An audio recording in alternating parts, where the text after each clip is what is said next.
जय हिंद आप सभी को। आप सभी का हमारे YouTube चैनल पर बहुत बहुत स्वागत है।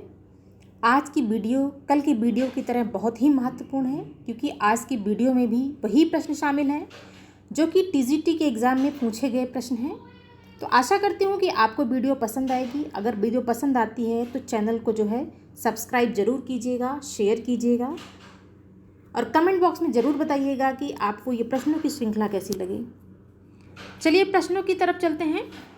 पहला प्रश्न है कि राष्ट्रीय काव्य धारा के किस कवि को एक भारतीय आत्मा कहकर संबोधित किया गया? माखनलाल चतुर्वेदी, बालकृष्ण शर्मा नवीन, सूर्यकांत त्रिपाठी निराला, सुभद्रा कुमारी चौहान। तो किसको एक भारतीय आत्मा कहकर संबोधित किया गया था? तो माखनलाल चतुर्वेदी को जो है कहकर संबोधित किया गया। तो पहले प्रश्न का पहला वाला जो ऑप्शन है ये सही है।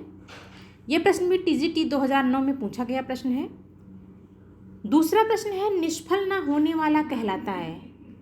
निश्चित, सही, सटीक, अमोघ। ये प्रश्न भी टीजीटी 2010 में पूछा गया था। तो निष्फल ना होने वाले को क्या कहते हैं? अमोघ कहते हैं। तो दूसरे प्रश्न का जो चौथा वाला ऑप्शन है ये सही है। तीसरा प्रश्न है 9 दिन चले 2.5 कोस से तात्पर्य है? 9 दिन में 2.5 कोस चलना, धीरे धीरे चलना, चलने की कोशिश करना, अधिक परिश्रम का थोड़ा फल मिलना।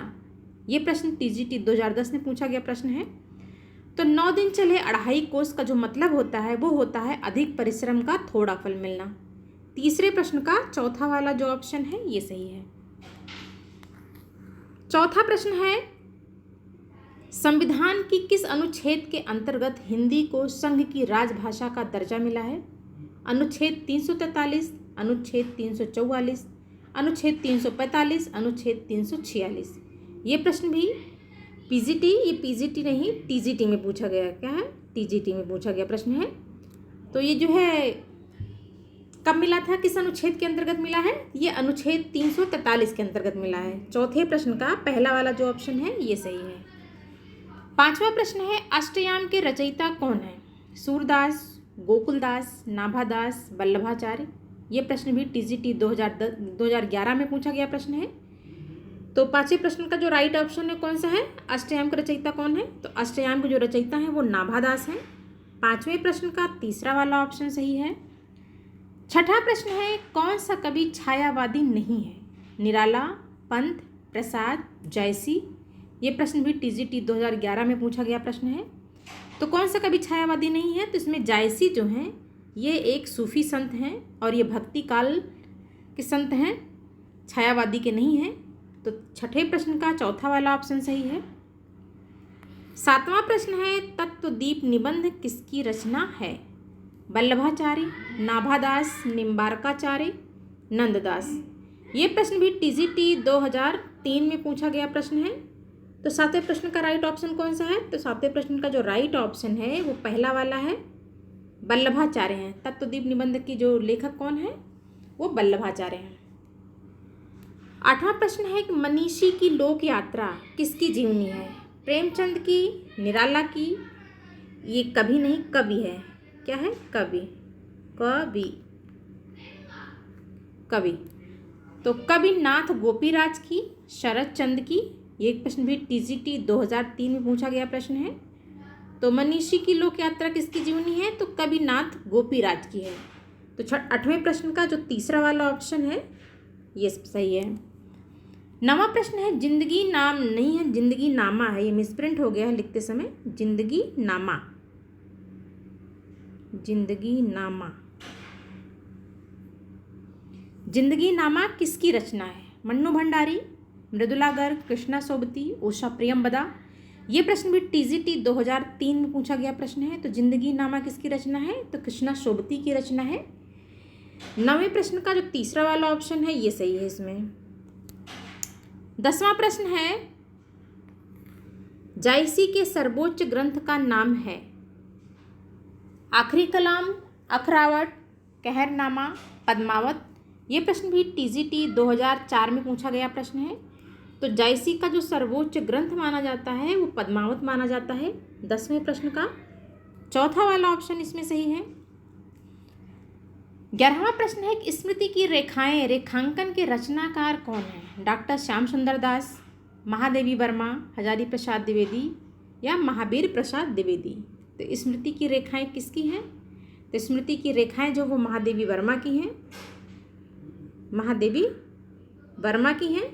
11वें प्रश्न का दूसरा वाला जो ऑप्शन है वो सही है।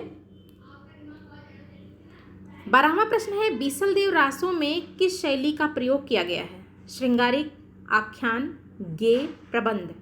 ये प्रश्न भी टीजीटी 2004 में आया हुआ प्रश्न है। तो बीसलदेव रासों में जो है गेय शैली का प्रयोग किया गया है। तो 12वें प्रश्न का तीसरा वाला ऑप्शन जो है ये सही है। 13वां प्रश्न है भाषा योग वशिष्ठ के लेखक हैं? राम प्रसाद बिस्मिल, रमाशंकर वाजपेयी, राम प्रसाद निरंजन और इनमें से कोई नहीं। ये प्रश्न भी पीजीटी 2004 में आया हुआ है। तो भाषा योग वशिष्ठ के लेखक कौन है? तो भाषा योग वशिष्ठ के जो लेखक हैं वो राम प्रसाद निरंजन है, निरंजनी बोलते हैं इनको। तो 13वें प्रश्न का तीसरा वाला जो ऑप्शन है ये सही है इसमें। 14वां प्रश्न है राहुल सांकृत्यायन ने हिंदी भाषा का प्रथम कवि किसे स्वीकार किया है? पुष्पदंत को, हेमचंद को, सरहपा को, विद्यापति को। ये प्रश्न भी टीजीटी 2004 में आया हुआ प्रश्न है।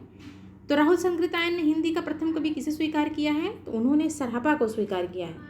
14वें प्रश्न का तीसरा वाला ऑप्शन जो है सही है। और डॉक्टर नगेंद्र ने भी सरहपा को ही स्वीकार किया है हिंदी भाषा का प्रथम कवि। 15वां प्रश्न है सैयद इब्राहिम का कवि नाम है? जान कवि, आलम, रस खान, इनमें से कोई नहीं। ये प्रश्न भी टीजीटी 2005 में पूछा गया प्रश्न है। तो सैयद इब्राहिम किसका नाम था? तो सैयद इब्राहिम जो है वो रस खान का नाम था। 15वें प्रश्न का तीसरा वाला जो ऑप्शन है ये सही है। 16वां प्रश्न है निम्नलिखित में से लोकोक्ति चुनिए। अंक भरना, आस्तीन का सांप, कहाँ राजा भोज, कहाँ गंगू तेली, तूती बोलना। ये प्रश्न भी टीजीटी 2005 में पूछा गया प्रश्न है। तो इसमें से जो लोकोक्ति है वो तीसरी वाली है, कहाँ राजा भोज, कहाँ गंगू तेली। बाकी अंक भरना, आस्तीन का सांप, तूती बोलना, ये सभी क्या है? ये सभी मुहावरे हैं। लोकोक्ति और मुहावरे में बहुत अंतर होता है।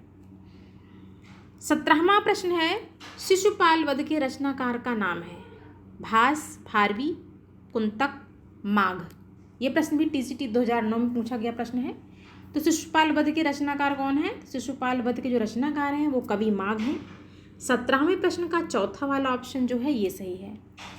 18वां प्रश्न है आचार्य भिखारी दास कृत प्रमुख शास्त्रीय ग्रंथ है? काव्य प्रकाश, काव्य निर्णय, काव्यांग प्रकाश, रस सारांश। तो आचार्य भिखारी दास कृत जो शास्त्रीय ग्रंथ है वो कौन सा है? तो वो काव्य निर्णय है। कौन सा है? काव्य निर्णय है। 18वें प्रश्न का इसमें दूसरा वाला जो ऑप्शन है ये सही है। ये प्रश्न भी टीजीटी 2005 में आया हुआ प्रश्न है। 19वां प्रश्न है भविष्यत कहा के रचनाकार हैं? पुष्पदंत, स्वयंभू, धनपाल, सरहपा। ये प्रश्न भी टीजीटी 2005 में आया हुआ है। तो भविष्यत कहा के रचनाकार कौन है? तो धनपाल हैं। 19वें प्रश्न का तीसरा वाला जो ऑप्शन है ये सही है। 20वां प्रश्न है रसज्ञ रंजन किस प्रसिद्ध निबंधकार की कृति है? आचार्य रामचंद्र शुक्ल, हजारी प्रसाद द्विवेदी, बाबू गुलाब राय, महावीर प्रसाद द्विवेदी। तो रसज्ञ रंजन किस सुप्रसिद्ध निबंधकार का जो है कृति है? तो ये जो है किसकी है?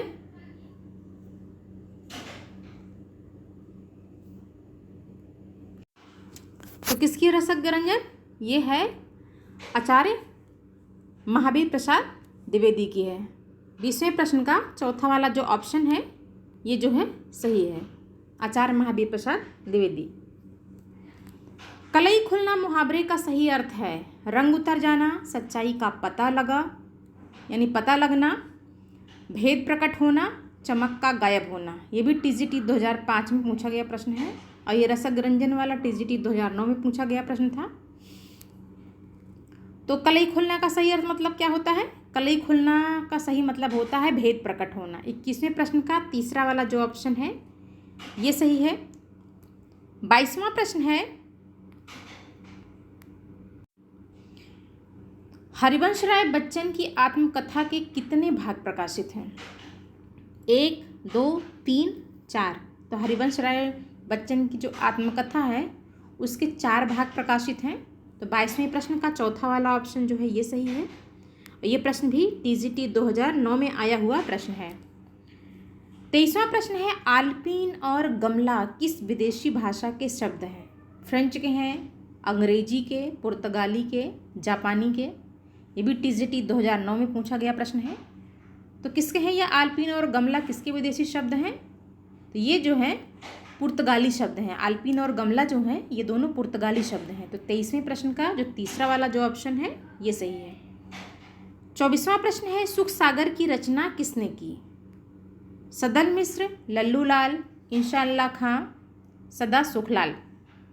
तो सुख सागर की रचना किसने की है? सुख सागर की रचना जो है वो सदा सुखलाल ने की है। 24वें प्रश्न का चौथा वाला जो ऑप्शन है ये सही है। ये प्रश्न भी टीजीटी 2009 में आया हुआ प्रश्न है।